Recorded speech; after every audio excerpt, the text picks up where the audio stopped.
man, that sucks. What now?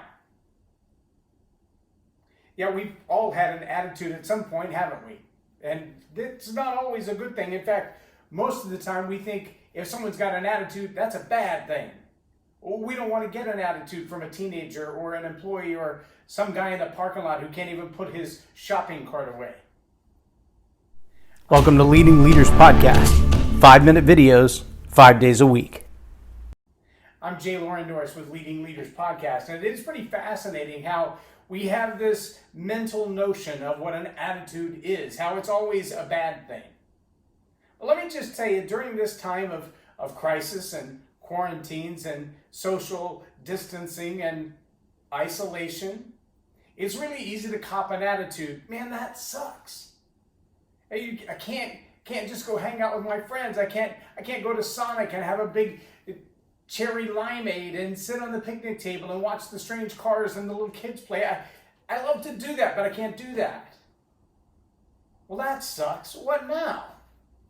It's really easy to have a dismissive attitude, to have a pessimistic attitude, to have a negative attitude, to look at the current circumstances, the current situation and think, this is terrible and it's not going to get any better. But see, I actually borrowed that quote, and the reason it's in quotes is because it's the title of a book from a friend of mine by the name of Scott Schilling.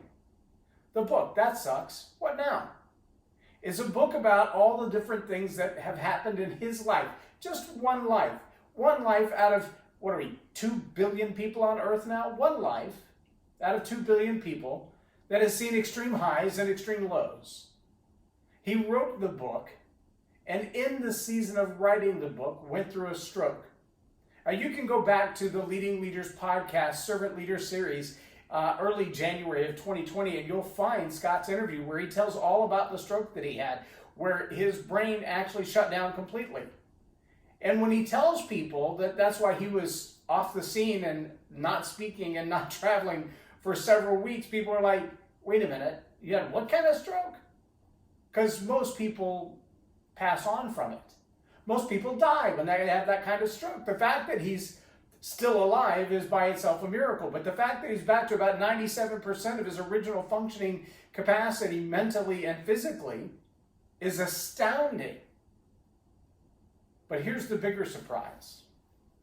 The fact that after everything he's been through, medically, financially, professionally, relationally, after all of the partnerships that went south, the bad ideas that became a flop, the grand successes that got wiped away by changes in economy and society, after all of that, he still has a positive attitude.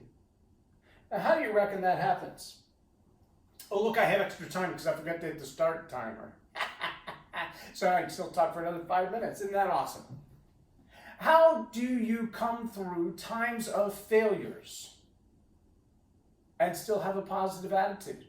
How do you do that? How do you walk through a crisis like the loss of a loved one, or the loss of a job, the loss of an entire sector of the economy? Yeah, I've said it before. Others have said it before me. Others are still saying it. We will not come back to this same normal. Now, I don't know if you've been participating in the John Maxwell How to Lead Through a Crisis live teachings every day at noon, but he's done 3 of them, and they've been incredible. The last 2 parts of that was the 11 perspectives, the 11 principles on perspective that you've got to have to lead through crisis, and it was really good stuff. Imagine that. 50 years of leading from John Maxwell, and he's still giving away good stuff. Giving away, free of charge, good stuff. That's why I became a part of the John Maxwell team, because I like that attitude. I like the attitude that says, imagine what his schedule being cleared looks like from a financial standpoint. When he gets paid to stand on a platform or to teach or to sell a book, and all of a sudden all of that stuff just gets turned off like a faucet for a period of time. That's pretty significant cash flow loss. But his reaction wasn't, oh, woe is me, I'm gonna go hide in a corner. It was, bring me a camera. I can still teach. I still have something to offer to people. See, it's about the attitude that you have. It's about maintaining that positive attitude. It's about understanding that no matter how bad this sucks right now, it is going to get better, because it can't stay bad forever. And even if the circumstances don't change, you can't control the circumstances. What you can control is your attitude, because it's a choice. You get to choose how you feel about what's going on right now. You get to choose about how positive you'll be. You get to choose. It's your choice. Yes, some of these circumstances are horrible, like Scott's stroke, like the financial decisions. And in fact, it was John in his video yesterday when he talked about perspective. He said, I remember going to a conference when I had the 10th largest church in America. And this was decades ago. But he said, I went to this conference and I listened to these guys, success after success after success after success. I was getting sick of success. It was like these guys were all perfect, and I'm looking at myself going, why am I even here? They're all perfect. They've all figured it all out. What do I have to add? And then he said, I went back and rewrote my entire presentation, and I called it Failures, Flops, and Fumbles. And for the next 45 minutes, I talked about how bad I'd screwed things up. And they were all in stitches. And eventually they all went, yeah, me too. I did that too. If we can't laugh at our failures, if we can't laugh at our mistakes, they'll own us and they'll eat us up from the inside. But attitude is a choice. So how do we look at the mistakes we made, the circumstances around us, the situation that we're in, the isolation or the quarantine or whatever it is that you're facing today, the loss of business, the new ideas for business? How do we take some time and do something with that? Well, if you haven't yet, I strongly encourage you, go on Facebook, go to John C. Maxwell, go to the actual page and watch the free video. It's free. It's 90 minutes of training about your attitude and how to lead through adversity. One of my favorite quotes from there, and I don't remember who it was he said that said it. You can see it in there, but let me paraphrase it. The concept was that, I look at the things that have happened in my life and the negative things that have happened in my life, and John said he asked the guy one time, would you like a do-over? If you could go back to all the mistakes you've made, the things that you've done wrong, the people that you've hurt, the losses that you've had, if you could go back and get a do-over, would you do it? The guy didn't even think about it. He said, no, I wouldn't do that.